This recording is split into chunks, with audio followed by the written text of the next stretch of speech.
Here we are at the dessert table. But did you wear capris to work like that? I most certainly did not. Oh, I was No, I wore some long, baggy trousers. Oh, I was going, how did you get away with that? No, I got in trouble for showing my wrist. Oh, really? Yeah, I'm wearing a horse shirt, can't you tell? I know, I never heard of anyone getting in trouble for showing their wrist. Really?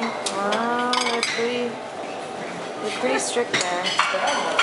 Unlike me at the dessert table, definitely strict is not a word that comes into play. What have we got here? Raspberry mousse, hazelnut cream, chocolate passion, strawberry mango, orange vanilla roulade, some unidentifiable mid-eastern delight, cream caramel of course.